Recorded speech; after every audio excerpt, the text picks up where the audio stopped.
तो नवंबर आया, महंगाई लाया। क्यों बढ़ रही है महंगाई? और आज के मुद्दे में बात इसी पर होगी। क्या वाकई में महंगाई जो बढ़ रही है, अर्थव्यवस्था जो है उसमें लगातार विकास दर जो नीचे होती जा रही है, क्या सरकार इस मोर्चे पर, जैसा कि विपक्ष इल्जाम लगा रहा है, विफल रही है? अच्छे दिन की बजाय क्या महंगे दिन आ गए हैं? बिल्कुल। तो एक तरफ एलपीजी के दाम बढ़ चुके हैं, पेट्रोल डीजल के दाम लगातार बढ़ रहे हैं, महंगाई एक बड़ी चुनौती बनी हुई है। और इसी पर चर्चा करेंगे, विपक्ष के आरोपों को सुनेंगे, साथ ही सत्ता पक्ष से जवाब तलब भी करेंगे। लेकिन हकीकत अर्थशास्त्री जानते हैं, तो हमारे वरिष्ठ पैनल में तमाम अर्थशास्त्री भी मौजूद रहेंगे जो आपको समझाएंगे इस महंगाई के सही मायने। लेकिन सबसे पहले ये रिपोर्ट।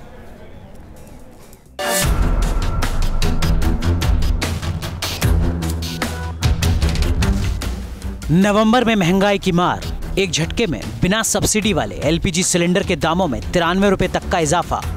दिल्ली में अक्टूबर में 649 रुपए में मिलने वाला सिलेंडर अब 742 रुपए में मिलेगा। मुंबई करों को अब 625 रुपए की बजाय 718 रुपए और चेन्नई के बाशिंदों को 656 रुपए की बजाय 750 रुपए चुकाने होंगे। बिना सब्सिडी वाले सिलेंडर के दामों में बड़ा इजाफा हुआ है। सब्सिडी वाले सिलेंडर के दाम भी बढ़े हैं। हालांकि बढ़ोतरी बिना सब्सिडी वाले सिलेंडर के मुकाबले मामूली है। सब्सिडी वाले सिलेंडर के दामों में 4 से 5 रुपए का इजाफा किया गया है। महंगाई से जनता की परेशानी बढ़ी हुई है। तरह से फर्क पड़ता है, घर पे तो, गृहस्थी पे तो फर्क पड़ता है। हाँ, और परेशानियां तो आती है। जैसे भी किसी भी चीज़ का रेट घटता है, बढ़ता है, तो सबसे पहले हमारे किचन के बजट पे असर पड़ता है उसका। हमें हर चीज़ में बैलेंस बनाना पड़ता है। किचन के ऊपर ही सारा वो होता है, लोड पड़ता है, जैसे गैस के रेट बढ़ते जा रहे हैं। महंगाई बढ़ने से तो बहुत मुश्किल हो रही है हम लोगों को, घर में रोजमर्रा का सामान लाने में उसमें प्रॉब्लम हो रही है। महंगाई बढ़ रही है, जरूरी चीजों के दामों में बढ़ोतरी हो रही है, लेकिन सियासी विमर्श में ये मुद्दे कम, फ्री डेटा की बातें ज्यादा हैं। महंगाई पर वार पलटवार का खेल चल रहा है। देखिए, महंगाई तो काफ़ी हद तक नियंत्रित हुई है, इसलिए कि देश में जो रेट ऑफ इन्फ्लेशन है वो पिछले कई क्वार्टर से वो कंट्रोल में है। आम जनता के सरोकार से जुड़े जो चीज़ें हैं वो मार्केट में लगातार महंगी होती गई, जिससे गरीब, लोअर मिडिल क्लास या मिडिल क्लास प्रभावित होता है। एलपीजी के दाम बढ़ चुके हैं, पेट्रोल डीजल के दाम में भी इजाफा हो रहा है। 3 अक्टूबर को सरकार ने पेट्रोल पर एक्साइज ड्यूटी घटाई थी। दिल्ली में 4 अक्टूबर को पेट्रोल का दाम घटकर 68 रुपए 38 पैसे हो चुका था, लेकिन नवंबर में ये फिर बढ़कर 69 रुपए 14 पैसे हो चुका है। डीजल का भी यही हाल है। दिल्ली में 4 अक्टूबर को डीजल का दाम 56 रुपए 89 पैसे था, जो 1 नवंबर को बढ़कर 57 रुपए 73 पैसे हो चुका है। जो संकेत मिल रहे हैं उससे नवंबर के महीने में जरूरी चीजों के दामों में इजाफा तय माना जा रहा है। Team news nation.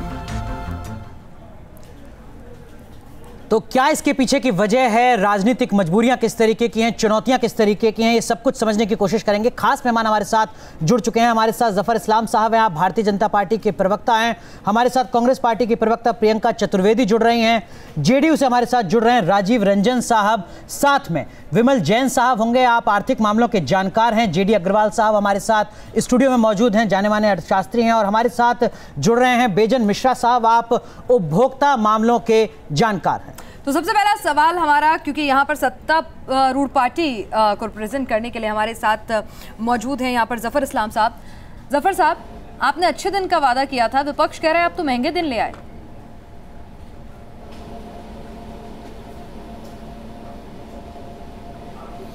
देखिए, इस बात में सच्चाई नहीं है। एक प्रोडक्ट लेकर अगर आप देखिएगा महंगाई का जो है पूरा स्वरूप देखिएगा तो सही नहीं है। आप देखिए, जब हमने सरकार संभाली थी 2014 में, जो महंगाई देखने का तरीका है वो है जो है इन्फ्लेशन जो डबल डिजिट में था। आज इन्फ्लेशन घट के कम हो गया। तो इन्फ्लेशन एक बास्केट है, बास्केट में कई चीज़ें जाती हैं और सबका वेट्स होता है।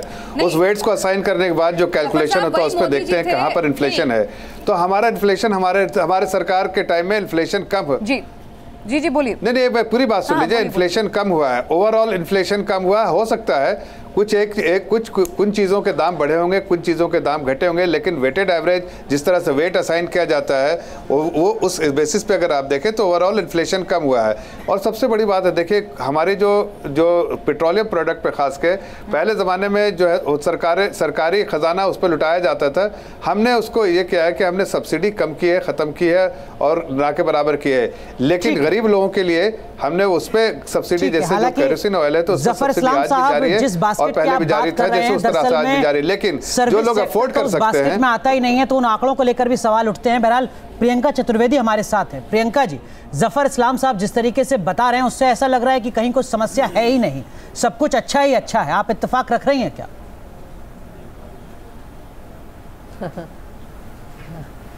नहीं, अच्छे दिन सिर्फ भारतीय जनता पार्टी के सूट बूट वाले जो दोस्त हैं उनके लिए आए हैं, जिनका इस ऐसी महंगाई से फ़ायदा हो रहा है।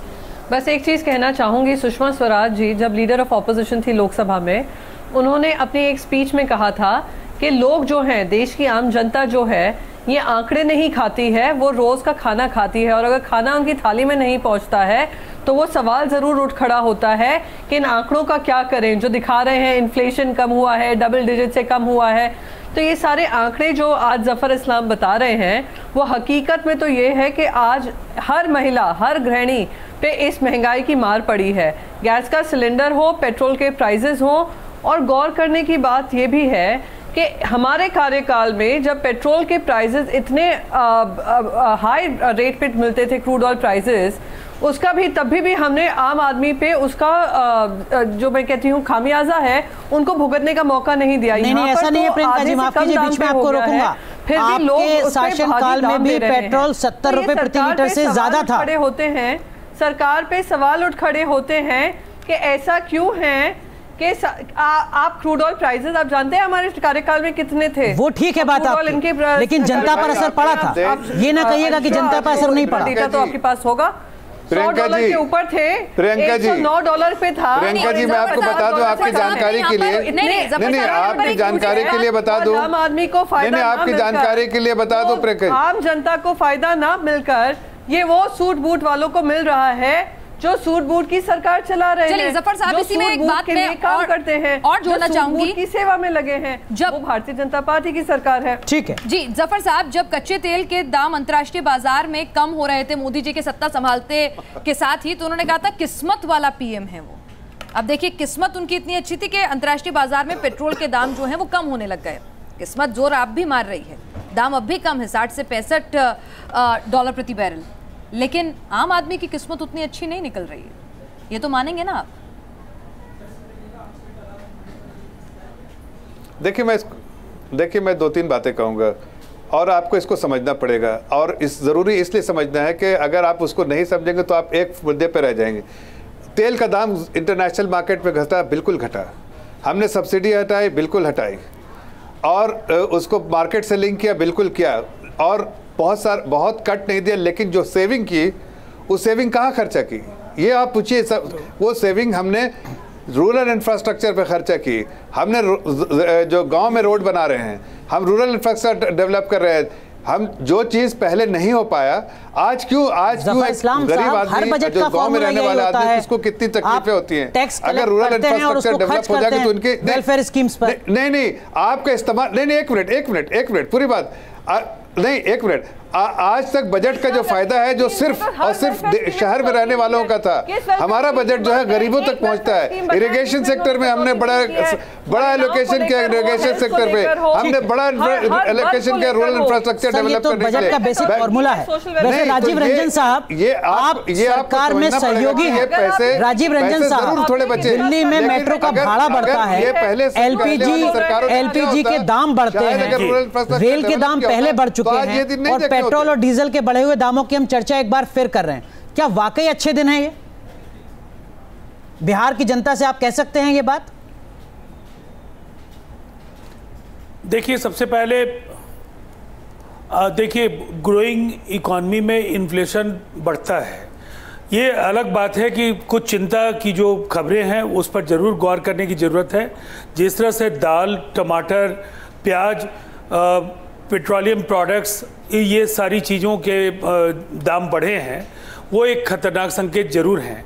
लेकिन हम ये मानते हैं कि जिस तरीके से जो कोशिशें हैं उन कोशिशों का लाभ जरूर मिलेगा। एक बात बहुत ही महत्वपूर्ण है जो कहीं ना कहीं देश में। जी कहें जफर साहब, मुझे अपनी बात कर लेने दीजिए। राजीव जी बोलिए, और उसके बाद आप अपनी बात कहेंगे तो ज्यादा अच्छा है, इसलिए कि ऐसे ही रीजनल पार्टीज को उनकी स्थिति के हिसाब से समय मिलता है। हाँ ठीक है, आप मेरा ज्ञान बढ़ा दीजिएगा, मुझे अपनी बात रख लेने दीजिए। मैंने ये कहा कि ये चिंता का विषय जरूर है कि अंतर्राष्ट्रीय बाजार में लंबे समय तक कच्चे तेल का मूल्य कम हुआ था, लेकिन अब वो बढ़ना शुरू हुआ है। तो ये एक नई चुनौती है कि जिस समय घटा उस समय उसका लाभ उपभोक्ताओं को हम नहीं दिला पाए। अब जब बढ़े तो वैसी स्थिति में घरेलू उपभोक्ताओं पर इसका असर कुछ ज़्यादा बढ़ेगा। लेकिन मैं ये मानता हूँ कि जीएसटी और आपके नोटबंदी जो दो बड़े आर्थिक फैसले हैं, वो कहीं ना कहीं उसके साइड इफेक्ट के तौर पर, चाहे वो रेट ऑफ इन्फ्लेशन का मामला हो, महंगाई का मामला हो, कि नोटबंदी और जीएसटी का साइड पहले से भी थे कि लेकिन फिलहाल अपनी सुविधा के हिसाब से राजीव रंजन जी बयान दे रहे हैं, जब कच्चे तेल के दाम घटे थे तब वो पास ऑन नहीं हुआ कंज्यूमर पर, इसकी बात तो नहीं कर रहे हैं। लेकिन अब कच्चे तेल के दाम बढ़ रहे हैं अंतर्राष्ट्रीय स्तर पर, इसकी चिंता जरूर जाहिर है। वो जानते हैं रीजनल पार्टी के तौर पर उनकी क्या कुछ लिमिटेशन मंजूरी जो है वो यहाँ पैनल में नहीं बल्कि जमीन पर भी क्या है। बहरहाल यहाँ पर अर्थशास्त्री से समझ लेते हैं कि उनका क्या मत है। हमारे पैनल में कई वरिष्ठ आर्थिक मामलों के जानकार मौजूद हैं। जिली अग्रवाल जी, पहला सवाल मेरा आपसे है, राजीव रंजन जी की बात को ही आगे ले जाऊंगी। वो कह रहे हैं कि ग्रोइंग इकोनॉमी जब होती है तो महंगाई बढ़ती है। यहाँ तो हमारी इकोनॉमी भी ग्रो नहीं कर रही है लगातार, पिछली 6 तिमाही से अगर देखा जाए, अगर बात देखा जाए तो क्वार्टर से, तो लगातार हमारी जीडीपी गिर रही है। ये जो महंगाई का प्रश्न है इसको हम 3 तरीके से देख सकते हैं। एक चीज़ ये है कि महंगाई की दर, मुद्रास्फीति की दर क्या है। दूसरी चीज़ है इसको रिलेट करना होगा इनकम लेवल के साथ साथ। अगर इनकम बढ़ रही है और महंगाई भी बढ़ रही है तो उसका एक रेशो हमें निकालना होगा। तीसरी चीज़ है इसकी जीडीपी ग्रोथ के साथ उसको रिलेट करना होगा कि जीडीपी ग्रोथ क्या है और महंगाई की दर क्या है। चौथी चीज़ जो बहुत ज़रूरी है देखना वो है जनरल पब्लिक, आम जनता का क्या परसेप्शन है। परसेप्शन की बात सबसे पहले करते हैं। परसेप्शन बहुत ज़रूरी है, आप परसेप्शन को छोड़ नहीं सकते। आंकड़ों के बेसिस पे अगर हम कहें कि बिल्कुल सब कुछ ठीक ठाक चल रहा है या कुछ भी ठीक नहीं चल रहा है, मेरे विचार से वो ठीक नहीं है, क्योंकि आंकड़ों के अंदर काफ़ी कुछ मैनिपुलेशन हो सकता है, लेकिन उसके साथ साथ आंकड़ों से जनता को किसी प्रकार की राहत नहीं मिलती है जी। अगर ज़्यादातर जनता ये समझती है कि महंगाई बढ़ रही है और उनके हिसाब से बहुत ज़्यादा बढ़ रही है, तो उसके ऊपर सरकार को मेरे विचार से ध्यान देना चाहिए। बिजन मिश्रा साहब हैं हमारे साथ, उपभोक्ता मामलों के जानकार हैं। मिश्रा जी, आपसे भी समझने की कोशिश करेंगे, पिछले 3 साल में केंद्र सरकार ने टैक्स के तौर पर 12 करोड़ 80 लाख रुपए वसूले हैं, जिसमें मोटे तौर पर पेट्रो प्रोडक्ट से कमाई ज़्यादा है। क्या आपको लगता है कि जनता इस बात को समझती है कि जो पैसा सरकार वसूल रही है दरअसल में ये उन्हीं के विकास पर खर्च होना है, या जनता में कहीं नाराज़गी है? अच्छे दिनों को लेकर सवाल है, खासकर तेल के दामों को लेकर।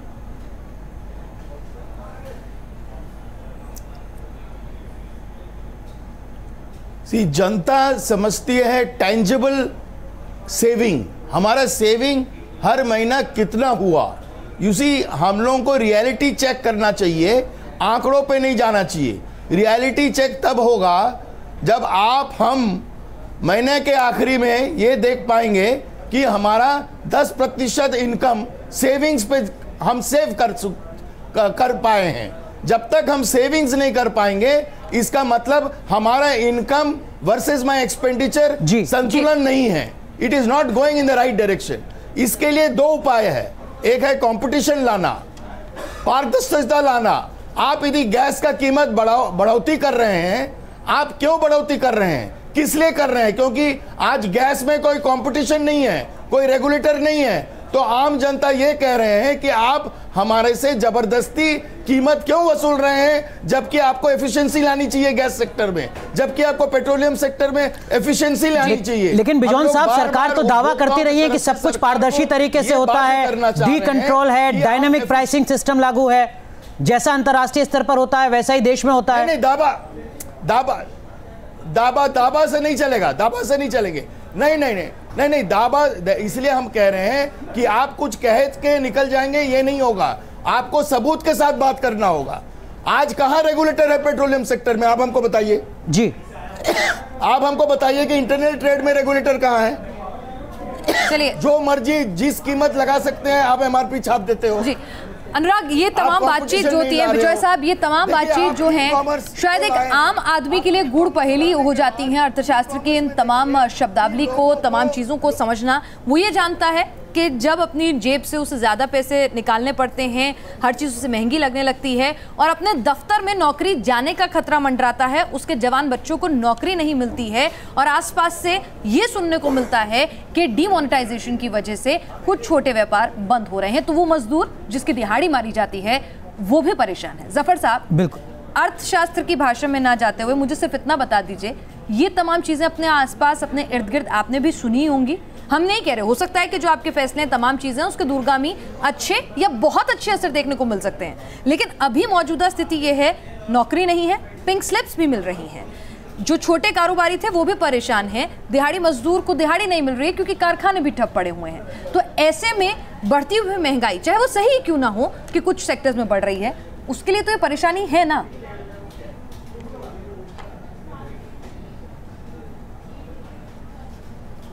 देखिए, महंगाई का दर अगर देखना है तो इस तरह से किसी एक पर्टिकुलर चीज़ को अगर आप देखेंगे तो शायद महंगाई सही तरीका नहीं है वो देखने का। आपको इन्फ्लेशन रेट ही देखना पड़ेगा कि इन्फ्लेशन में भी, इसलिए कि महंगाई, आदमी एक ही चीज़ कंज्यूम नहीं करता है, कंज्यूमर है, उसको बहुत सारी चीज़ों की ज़रूरत है। एक आम इंसान को अगर उसको दाल भी चाहिए, चावल भी चाहिए, टमाटर भी चाहिए, तो फ्रूट्स भी चाहिए, तो अलग अलग चीज़ों के, गैस भी चाहिए, हर चीज़ का वेट, इलेक्ट्रिसिटी भी चाहिए, तो हर चीज़ का वेट्स होता है जो महंगाई के कैलकुलेट करने के लिए जी। तो ये कहना कि एक चीज़ उठा ले और सिर्फ उसको देखे तो वो सही नहीं है ना, वो सही तरीका देखने का, चाहे अर्थशास्त्र हो या एक आम आदमी। लेकिन जफर साहब, दरअसल में वो आपका नजरिया है। विमल जैन साहब हमारे साथ मौजूद हैं, आर्थिक मामलों के जानकार हैं। विमल जैन साहब, थोड़ा अर्थशास्त्र की भाषा में आप थोड़ा समझा दीजिए एक बार जफर इस्लाम साहब को कि अगर डीजल के दाम बढ़ते हैं तो क्या वो सिर्फ व्यक्ति की जेब पर असर पड़ता है या डीजल के बढ़े दाम का पूरी अर्थव्यवस्था पर असर पड़ता है? महंगाई के आंकड़ों के लिहाज से एलपीजी के दाम अगर बढ़ते हैं तो उसका क्या व्यापक असर पड़ता है? पेट्रोल के दाम अगर बढ़ते हैं तो उसका क्या व्यापक असर पड़ता है? विमल जैन साहब।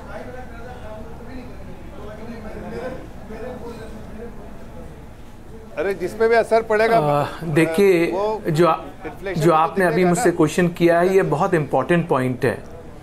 अगर आप देखें, पेट्रोल और डीजल को जीएसटी से बाहर रखा गया है जी। अगर पेट्रोल और डीजल को आप जीएसटी से बाहर रखते हैं तो इसके ऊपर एग्जिस्टिंग एक्साइज ड्यूटी और वैट लगेगी और जिसकी क्रेडिट जीएसटी में नहीं मिलती, और क्रेडिट नहीं मिलने की वजह से क्या होता है, हमारे प्राइसेस बढ़ जाते हैं। पेट्रोल डीजल आज किसी भी मैन्युफैक्चरिंग सेक्टर को ले लीजिए या सर्विस सेक्टर को ले लीजिए, सभी की नीड है। मैं तो यही कहूंगा, अगर इन्फ्लेशन को कंट्रोल करना है तो हमें पेट्रोल और डीजल को जीएसटी दायरे में लाना पड़ेगा। उससे फायदा यह होगा, जीएसटी आने से जो टैक्सेस की क्रेडिट नहीं मिलती है वो मिलने लगेगी, चाहे वो मैन्युफैक्चरिंग सेक्टर हो चाहे वो सर्विस सेक्टर हो। जब मेरे प्राइसेस कम होंगे तो चाहे वो किसी भी प्रोडक्ट की बात करें, चाहे किसी भी सर्विसेज की बात करें, वो आम आदमी के लिए कम होगी। तो हमें ये इंपॉर्टेंटली देखना चाहिए। यहाँ कांग्रेस के प्रवक्ता भी हैं, बीजेपी के भी हैं। मेरा समीशन ये है कि अगर हम इन्फ्लेशन को कंट्रोल करना चाहते हैं और जीएसटी के जरिए करना चाहते हैं तो पेट्रोल और डीजल को हम जीएसटी दायरे में लेके आए, जिससे जीएसटी में आने से इसकी जो कैस्केडिंग इफेक्ट है वो खत्म होंगे, हमारे लिए सीमलेस फ्लो ऑफ क्रेडिट मिलेगी और उससे overall pricing for the product and services cheaper होंगे आम आदमी के लिए। बिल्कुल एक अलहदा सुझाव है और जाहिर सी बात है, इस पर सहमति नहीं बनी होगी तभी ये जीएसटी के दायरे से तमाम चीजें बाहर रखी गई हैं। लेकिन इस सब के बाद जफर साहब ने जो सफाई यहाँ पर पेश की है, क्या कांग्रेस को, जफर साहब एक मिनट रुकिएगा, प्रियंका, क्या ये जो तमाम सफाई लगातार जफर साहब आंकड़ों के जरिए ग्रामीण क्षेत्रों के लोगों की भलाई के लिए चलाई जा रही वही योजनाओं के जरिए, विदेशों के एग्जाम्पल के जरिए जनता को देने की कोशिश कर रहे हैं, बतौर विपक्ष क्या कहेंगे आप? नहीं, देखिए जितनी तेज इनकी जुबान वहाँ के प्रवक्ताओं की, मंत्रियों की चलती है, उतनी ही तेज रफ्तार से अगर अर्थव्यवस्था चल रही होती तो शायद इस 3 साल में अच्छे दिन आ चुके होते, देश का विकास हो रहा होता।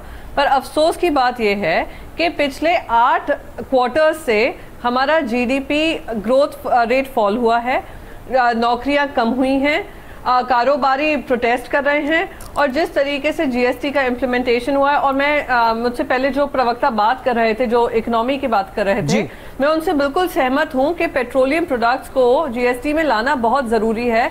ये राहुल गांधी जी ने भी कहा है कि ये जो इन्फ्लेशनरी ट्रेंड हम देख रहे हैं वो इसलिए है कि एक आपने फ्लॉड जीएसटी देश के सामने रखा है। जीएसटी के अंदर अगर पेट्रोल प्रोडक्ट्स आते हैं तो उपभोक्ताओं को राहत मिलेगी, लेकिन बड़ी बात यह कि क्या वाकई सहमति बन पाएगी राज्यों की उस जीएसटी काउंसिल में जिसकी में वित्त मंत्रियों की बैठक होती है, और जब तक सहमति बनती है तब तक की राहत की उम्मीद किससे करें आप? 27 महीने में सबसे ऊंचे स्तर पर कच्चा तेल, पेट्रोल डीजल के बढ़ने लगे हैं दाम। कच्चा तेल 60 रुपए प्रति डॉलर के स्तर पर पहुंच गया है। सरकार के डेटा के मुताबिक जून 2017 में 46.56 डॉलर की दर से क्रूड खरीदा गया था, जो सितंबर 2017 में बढ़कर 54.52 डॉलर हो गया। भारत अपनी जरूरत का 82% कच्चा तेल विदेशों से आयात करता है, लिहाजा कच्चे तेल की कीमतों में बढ़ोतरी से पूरी अर्थव्यवस्था पर उसका असर होगा। कच्चे तेल में बढ़ोतरी से आयात बिल बढ़ेगा, जिससे राजकोषीय प्रबंधन पर असर पड़ेगा। इसको लेकर सरकार पहले से चिंतित है। इससे महंगाई दर में बढ़ोतरी संभव है। 3 महीने में हवाई जहाज जिस ईंधन पे चलता है उसके दाम बहुत ज़्यादा बढ़ गए हैं, और अब जो एयरलाइंस कंपनी है वो इस महंगे ईंधन के दाम को यात्रियों के ऊपर पास ऑन करने की सोच रही है।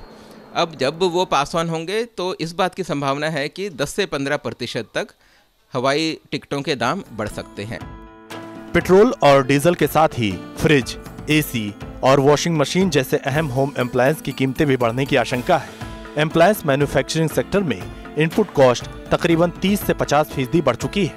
इस्पात और तांबे की कीमत भी ऊंची जा रही है। ऐसे में निर्माताओं के पास कीमत बढ़ाने के सिवा दूसरा चारा नहीं बचता। अंतर्राष्ट्रीय बाजार में पेट्रोल की कीमत 10% तक बढ़ गई है। जब पेट्रोल की कीमत बढ़ती है तो हमारी हर रोज़ की इस्तेमाल करने वाली चीज़ें जैसे दाल, सब्जी, साबुन, इन सब चीज़ों के दाम बढ़ते हैं। इसका कारण ये होता है कि सब चीज़ों के में ट्रांसपोर्टेशन की आवश्यकता होती। नवंबर महीना जनता और सरकार के लिए बेहद मुश्किल भरा हो सकता है। जनता को महंगाई की मार झेलनी पड़ेगी, वहीं सरकार को चुनावी मौसम में विपक्ष का हमला झेलना पड़ सकता है। Team news nation. तो खास मेहमान हमारे साथ बने हुए हैं इस बड़े मुद्दे पर चर्चा करने के लिए। सीधे चलते हैं कांग्रेस की प्रवक्ता प्रियंका चतुर्वेदी के पास। प्रियंका जी, आपसे समझने की कोशिश करेंगे, आपके दौर में जब महंगाई बढ़ती थी तो आपके मंत्री कहते थे कि हमारे पास जादू की छड़ी नहीं है। पेट्रोल के दाम को डी कंट्रोल आपने किया था। क्या आपको लगता है कि स्थितियां आपके समय भी लगभग ऐसी थीं जैसी आज हैं? और अगर ऐसी स्थिति है तो फिर अंतर है कहां, और सवाल पूछते क्यों हैं आप? नहीं, बिल्कुल स्थिति बहुत अलग है। हमारे समय पे पूरे देश की क्या दुनिया की इकोनॉमी, देश की नहीं दुनिया की इकोनॉमी डाउनवर्ड स्पाइरल पे थी। हमने देखा था किस तरीके से छोटी छोटी जो देश थे वो बिल्कुल कोलैप्स कर गए थे, उनकी अर्थव्यवस्था कोलैप्स कर गई थी। उस माहौल से निकलते पे भी 2008 से लेकर जो माहौल था उसमें हमने बढ़ोतरी ही दिखाई, और हमारी पॉलिसीज ऐसी बनी जहाँ पे आम आदमी को कम से कम उसका भार उठाना पड़े। पर यहाँ पर आप कोई भी अर्थव्यवस्था जो ग्लोबल इकोनॉमी को देखते हैं वो सब यही बात कर रहे हैं कि आज सारी जो इकोनॉमिक इंडिकेटर्स हैं वो अपवर्ड दिख रहे हैं पूरी दुनिया के लिए। सिर्फ इंडिया के लिए वो डाउनवर्ड मूवमेंट। लेकिन प्रियंका चतुर्वेदी, माफ कीजिए, बीच में आपको एक बार फिर रोक रहा हूं। एक चीज है जो आप अभी भी कर सकते हैं। याद कीजिए साल 2012 गोवा में मुख्यमंत्री के तौर पर मनोहर पर्रिकर ने पेट्रोल में वैट घटाया था। 11 रुपए प्रति लीटर एक झटके में गोवा में पेट्रोल के दाम घट गए थे। आप कर्नाटक में हैं, आप पंजाब में हैं, जरा बताइए एक बार कि किस राज्य में कांग्रेस पार्टी ने ऐलान किया कि हम अपने राज्य के टैक्स को कम करते हैं क्योंकि हम लोक कल्याणकारी राज्य में यकीन रखते हैं और हम जनता के साथ हैं। देखिए मुझे जवाब देने दीजिए। आपके पास भी आएंगे, प्रियंका जी को अपनी बात पूरी करने दीजिए। मैं पूरी बात कंप्लीट कर लूं, आपको जितने सवाल पूछने। जी बताएं। नहीं देखिए, ऐसा है, उम्मीद ये थी कि अगर डिबेट करते हैं तो हमें भी पूरा बोलने का मौका बिल्कुल। टोका टाकी एंकर खुद ना करें। पहले हम बीजेपी के टोका टाकी से प्रभावित होते हैं, इरिटेट होते हैं, फिर आपकी नहीं इरिटेट ना हो जी प्रियंका जी, जवाब सवाल पूछिए, आप मुझसे 10 और सवाल करिए, पर मेरा पूरा जवाब तो सुन लीजिए। जी बताएं। नहीं, मैं बिल्कुल इरिटेटेड नहीं हूँ। ये जो आप पहला सवाल पूछते हैं उसका जवाब सुनने के लिए आप पे सहन शक्ति नहीं होती है। तो आप अगर बात कर रहे हैं कि गोवा में पेट्रोल के दाम 11 रुपए से ज्यादा घटाए थे क्योंकि चुनावी उनकी प्रॉमिस रही थी पारीकर जी की, आज जाकर पूछिए, आज जाकर गोवा में पूछिए कि किस दाम पे पेट्रोल बिक रहा है, वही दाम पे बिक रहा है जो पूरे देश में बिक रहा है। तो ये इनकी और कर्नाटक और पंजाब में भी उसी दाम में बिक रहा है। ये लोग सिर्फ वोट बटोरने के लिए वादा करते हैं और जब सत्ता पा लेते हैं, चलिए प्रियंका जी, मान लिया आप पंजाब का कंपैरिजन महाराष्ट्र से कर लीजिए, आप कर्नाटक का कंपैरिजन महाराष्ट्र से कर लीजिए, फिर आप आकर मुझसे। अरे प्रियंका जी, महाराष्ट्र में कोई भी पॉलिटिकल पार्टी सत्ता में हो, अंतर होता है दाम, ठीक है, विषयांतर नहीं होते। मुंबई का जो पेट्रोल का प्राइस है वो इंडिया। प्रियंका जी, मनोहर पर्रिकर ने उस वक्त आपकी सरकार के खिलाफ एक गुगली के तौर पर दाम घटाए थे, तो क्यों नहीं एक राजनीतिक तरह से ही एक पास आप लोग की तरफ से भी फेंका जाता कांग्रेस शासित राज्यों में? नहीं, मुझे जवाब देने दीजिए, बहुत हो गया, अब मुझे जवाब देने दीजिए। तरीके की राजनीति नहीं, आप राजनीति, चलिए आप राजनीति की बात कर रहे हैं, क्या केंद्रीय सरकार अपनी राजनीति नहीं समझती है? देश की जनता को क्या वादा कर कर आए थे? बहुत हुई महंगाई की मार अब की बार मोदी सरकार, क्या हुआ उस महंगाई के वादे को? क्या हुआ करप्शन के मुद्दे को? क्या हुआ उस वादे को जहां पे आम आदमी को हर तरीके से फायदा मिलेगा? 15 लाख का उनको वापस पैसा उनके अरे मुझे जवाब, आप कांग्रेस पूरा समय दीजिए, फिर आप सत्ता में आने के बाद आप सत्ता पर रहने वाले सब बंद कर लेते हैं, सिर्फ जुबान तेज चलाते हैं। जवाब दें। आप मुझे तो रोक देते हैं, लेकिन प्रियंका जफर इस्लाम साहब जरा बताइए, दिमाग है जफर इस्लाम साहब, प्रियंका चतुर्वेदी सीधे सवाल आपसे कर रही हैं, जरा जवाब दीजिए और ईमानदारी से जवाब दीजिएगा। हाँ, मैं जवाब दे रहा हूँ, एक हाँ ईमानदारी से जवाब दे रहा हूँ। देखिए, इन्होंने जो सवाल किया उसका जवाब दे रहा हूँ। 2008 का जिक्र किया उन्होंने, 2008 में इनसे मैं पूछता हूँ कि फिस्कल डिसिप्लिन इन्होंने फॉलो किया था क्या? किस तरह का फिस्कल डेफिसिट इन्होंने क्रिएट किया और डोल्स बांटे देश में, और उसकी वजह से इन्फ्लेशन बढ़ा। आज पूरी दुनिया मानती है कि हमने फिस्कल डेफिसिट प्रूडेंस को मेंटेन किया है, और इस तरह से एक जो इकोनॉमिक इंडिकेटर जो इम्प्रूव है बाय 2013 तक पूरी दुनिया में। एक मिनट प्रियंका चतुर्वेदी जी, मैं नहीं बोल रहा था, पूरी दुनिया में 5 इकोनॉमी जो चरमरा गई थी उसमें इंडिया एक चरमराती इकोनॉमी थी 2013 में। आज सारे मैक्रो इकोनॉमिक इंडिकेटर्स के बारे में बात कर रहे हैं और सरासर गलत बोल रही हैं, झूठ बोल रही है कि दुनिया के मैक्रो इकोनॉमिक इंडिकेटर्स अच्छे हो रहे हैं और इंडिया के नहीं। ये गलत बयानी से काम मत दीजिए, सारे मैक्रो इकोनॉमिक इंडिकेटर्स अच्छे हुए हैं। आप देखिए, आपके समय में डबल डिजिट इन्फ्लेशन था, रियल इंटरेस्ट रेट नेगेटिव था। आज किस इंडिकेटर के बारे में आप बात कर रही हैं? नहीं, एक मिनट, एंकर से मेरा रिक्वेस्ट है कि मेरा पूरा बात खत्म होने दीजिए, मेरी पूरी बात खत्म होने दीजिए, मेरी पूरी बात खत्म होने दीजिए। गलत बयानी से काम ले रही है। जफर इस्लाम साहब कहें अपनी बात। नहीं, आप किसी मौजू पे बात कीजिए, मैं बात करने के लिए तैयार है। कहिए तो। मैं ये कह रहा हूं कि ये जिस तरह से झूठ बोल रही हैं प्रियंका चतुर्वेदी जी, उनको नहीं बोलना चाहिए। सारे आज ग्लोबल इकोनॉमी में इंडिया सबसे बेस्ट परफॉर्मिंग इकोनॉमी है। यहाँ के सारे मैक्रो इकोनॉमिक इंडिकेटर्स जिसके बारे में झूठ बोला उन्होंने, सब बेहतर हुए हैं 2014 से। जो यहाँ पर पॉलिसी पैरालिसिस था, वहाँ आज पॉलिसी डिसीजन होता है, रिफॉर्म्स हो रहा है। और जहाँ तक तेल का दाम का सवाल है, आपने सही कहा, हमने तो सब स्टेट से रिक्वेस्ट किया है कि वैट कम करो। अगर आप एक आपके अर्थशास्त्र कह रहे थे वैट को भी जीएसटी में इसको तेल, लेकिन आपकी रिक्वेस्ट को मानने को तैयार नहीं है कोई वो राज्य भी जिसमें आप ही सत्ता में, स्टेट की हामी नहीं है। मैं कहता हूँ कि हम लोगों ने तो बहुत सारे स्टेट से काटा है, आप भी वैट कम कर दीजिए। वाटर एडेड टैक्स जो है उसको कम कीजिए, क्यों नहीं वाटर एडेड टैक्स कम कर रहे हैं? फिजिकल डेफिसिट और ये तमाम आंकड़े एक आम आदमी को समझ में नहीं आएंगे। क्या निर्यात के आंकड़े हैं, क्या तिमाही है, क्या इंटरनेशनल रिपोर्ट्स हैं। एक आम आदमी की अगर हम बात करें, औसतन एक पढ़े लिखे आदमी की, मैं प्रियंका चतुर्वेदी को जवाब दे रहा हूं। सुन लीजिए, मेरी बात सुन लीजिए। अगर महंगाई बढ़ रही है, आप मुझे नौकरी दे दीजिए, मेरी तनख्वाह बढ़ा दीजिए, मुझे बढ़ती हुई नौकरी में कोई दिक्कत नहीं, बढ़ती हुई महंगाई में कोई दिक्कत नहीं। अगर नौकरी मिल रही है, यहाँ तो दिक्कत यह है कि नौकरी जो रोजगार बढ़ाने का वादा था, क्या वो भी पूरा हो रहा है? चलिए महंगाई समझ में आती है। मैं उसका जवाब देता हूँ, एंकर को जवाब देता हूँ। 30,000 युवा रोज नौकरी के लिए आते हैं, 300 नौकरियां नहीं दे पा रहे हैं। देखिए, देखिए सुनिए, गिर रहे हैं, पब्लिक इन्वेस्टमेंट गिर रहा है। अरे भाई आपने क्या किया, अगर आप देखिए जीडीपी ग्रोथ जो है, अगर एम्प्लॉयमेंट ना हो तो जीडीपी ग्रोथ कैलकुलेशन में नहीं। और दूसरी बात तभी आज आकर इतने नहीं, दूसरी बात ये कह रहा हूँ कि देखिए समझने को तैयार नहीं है, कान बंद अब ये नहीं को बोल देने दीजिए। आप इनके समय पे भी यही बोलेंगे, दूसरे के समय पे भी यही बोलेंगे। कांग्रेस की यही नीति रही है, कुछ काम नहीं किया, जो काम कर रहा है उसके भी आलोचना करने वाले जफर इस्लाम साहब। और उसके बाद अगर आप दूसरे विरोधी पार्टी का कोई बोलता है तो उससे जवाब देना है उस सवाल का जो आपसे पूछा गया। नीति रही है और वो देश भी समझ रहा है। देखिए मैं ये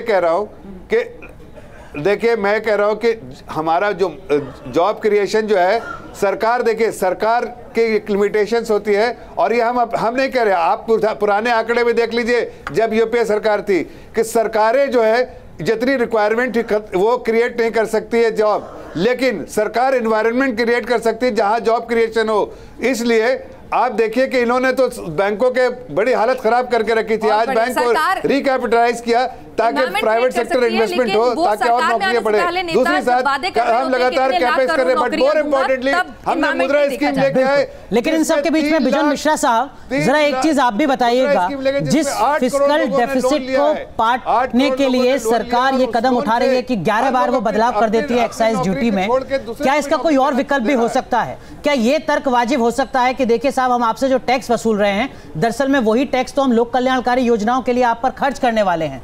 क्या सरकार एनपीए के संकट से जूझकर भी इस समस्या से निपट सकती है? विजोन मिश्रा साहब। पर खर्च भी तो नहीं कर रहे हैं, दिक्कत तो यही है। हम बार बार यही चीज कहना चाहता हूं कि हर समय सरकार को ये सोचना होगा कि कम से कम कर्ज लेकर अच्छी तरह हम गवर्नेंस कैसे चलाएं। कर को बढ़ाकर गवर्नेंस चलाना कोई बड़ी बात नहीं है जी। कर कम करके घटाकर गवर्नेंस करना इज एक्चुअली एफिशिएंसी। और जो सरकार नहीं मानते हैं और उनको नहीं अपना रहे हैं, वो एक तरफ वो तनख्वाह बढ़ाए जाते हैं अपने सरकारी तंत्र के, वो एक तरफ सरकारी खर्चों को बढ़ाते रहते हैं और एक तरफ लोगों को कहते हैं कि आप नौकरी दिलाओ, आप इन्वेस्टमेंट करो। क्यों आप इन्वेस्टमेंट करें जबकि माहौल ही नहीं है इन्वेस्टमेंट का? ठीक है, लेकिन ईज ऑफ डूइंग बिजनेस में रैंकिंग बड़ी है, सरकार की उपलब्धि है। लेकिन बड़ी बात है, 2 राज्यों में विधानसभा चुनाव भी है और देखने वाली बात यह है कि सिलेंडर के दाम बढ़ना या पेट्रोल के दाम बढ़ना या डीजल के दाम बढ़ना एक चुनावी मुद्दे के तौर पर कितना प्रभाव डालते हैं। बिल्कुल, लेकिन उस सब के बावजूद भी अगर सरकार भी जानती है कि वो चुनावी इस वक्त चुनाव नजदीक खड़े हुए हैं, तो ऐसे में उसके बावजूद भी अगर वो दाम बढ़ा रही है, तो क्या वाकई में अर्थव्यवस्था के रिफॉर्म्स उसके जहन में हैं? अग्रवाल साहब, आपसे एक छोटी सी प्रतिक्रिया चाहूंगी कि यहाँ पर जो सरकार कह रही है कि वो राजकोषीय घाटा कम करने के लिए तमाम कदम उठा रही है जो हमारी अर्थव्यवस्था को मजबूती देगा, क्या ये सही तरीका लगता है आपको? मैं नहीं समझता। वो लोगों की नाराजगी झेलने को भी तैयार है, वो भी चुनावी साल में। मैं ये नहीं समझता हूँ कि ये कोई ठीक तरीका है। एक डेवलपिंग कंट्रीज़ के लिए अगर आप कंट्रोल करने की कोशिश करें कि आपको फिस्कल डेफिसिट 3.5%, 3.2% पर लानी है, तो आप अपने इकोनॉमी की कॉम्पिटिटिवनेस को कम कर रहे हैं। दूसरी चीज़ ये है कि ये देश के लॉन्ग टर्म इंटरेस्ट में नहीं है। तीसरी चीज़ ये है कि अगर हम महंगाई को ठीक प्रकार से देखें, जीएसटी पहली चीज़ है, उसकी वजह से मिसमैच हुआ प्रोडक्शन में और डिमांड में और सप्लाई में। दूसरी चीज़, जो जीएसटी के रेट्स हैं वो बहुत ज़्यादा हाई हैं, 28% जीएसटी का रेट कहीं नहीं। अगर कुछ देशों में देखा जाए, सिंगापुर में देखा जाए, न्यूजीलैंड में देखा जाए, ऑस्ट्रेलिया में देखा जाए, मलेशिया में देखा जाए, वहाँ जीएसटी का रेट 5 से 7 या 9% होता है। ठीक है, यहाँ भी अलग अलग स्लैब है और वो डिबेटेबल है, आप ठीक कह रहे हैं। ये दूसरी चीज़ है। तीसरी चीज़ सहमति बनी है। तीसरी चीज़ इसके अंदर जो सबसे बड़ी समस्या है, एक बात हुई है, जो 7th पे कमीशन इंप्लीमेंट किया गया, उससे सप्लाई ऑफ मनी एकदम से आया और सोसाइटी को 2 भागों में बांट दिया गया। प्राइवेट सेक्टर में राजीव रंजन जी हैं और सरकार। राजीव रंजन जी, 2 राज्यों में विधानसभा चुनाव हैं, गुजरात और हिमाचल, और इस बीच सिलेंडर के दाम बढ़ते हैं, पेट्रोल के दाम बढ़ते हैं, डीजल के दाम बढ़ते हैं। राजनीतिक तौर पर इस स्थिति को आप कैसे आंकते हैं?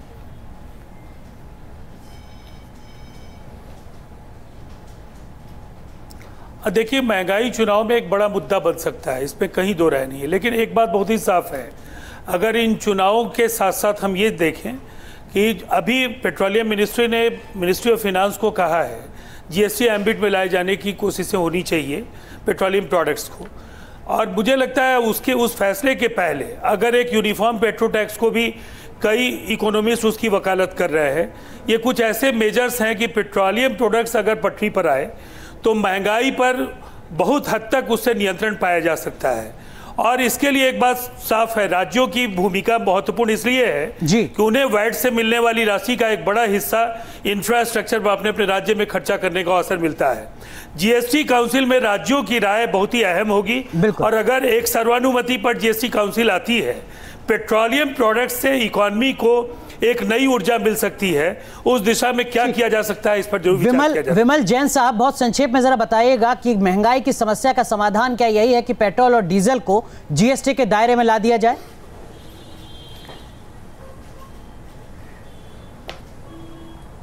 देखिए, मैं 3 बातें आपसे कहना चाहूंगा और दोनों बड़ी पार्टियों के प्रवक्ता भी हैं जी। संक्षेप में 5 स्पेसिफाइड जो पेट्रोलियम प्रोडक्ट हैं जिनको जीएसटी से बाहर रखा गया है, पेट्रोल, डीजल। संक्षेप में मैं कोशिश करूंगा, मुझे 1 मिनट दे दीजिए बस आप। Petrol, diesel, aviation turbine fuel, crude petrol and natural gas, इसको जीएसटी में लाया जाए, पहला। दूसरा, जीएसटी काउंसिल में सारी सेंटर स्टेट मिलके बैठते हैं, जो 4 टायर रेट हैं, 28% के जो रेट हैं जी, ये सेंटर स्टेट आपस में बैठ के रेट रैशनलाइजेशन करे, उससे रेट कम हो। अगर रेट 28% होंगे, अभी आपने बताया वॉशिंग मशीन, रेफ्रिजरेटर, एसी के ऊपर 28% के रेट हैं, 30 से 50% इनपुट कॉस्ट बीच में आपको रोकना होगा, लेकिन 2 महत्वपूर्ण सुझाव हैं जो कह रहे हैं कि जीएसटी के दायरे में पेट्रोल प्रोडक्ट्स को लाया जाए और जो स्लैब है उसको भी थोड़ा सिमटाया जाए तो ज्यादा बेहतर होगा। बिल्कुल। और कहीं ना कहीं जिस तरह से चुनावी साल में भी सरकार जो है लगातार महंगाई की मार को भी नजरअंदाज कर रही है, तो क्या वाकई में सरकार की नीयत साफ है? शायद नीति जो है उसमें लोगों को कुछ खामियां नजर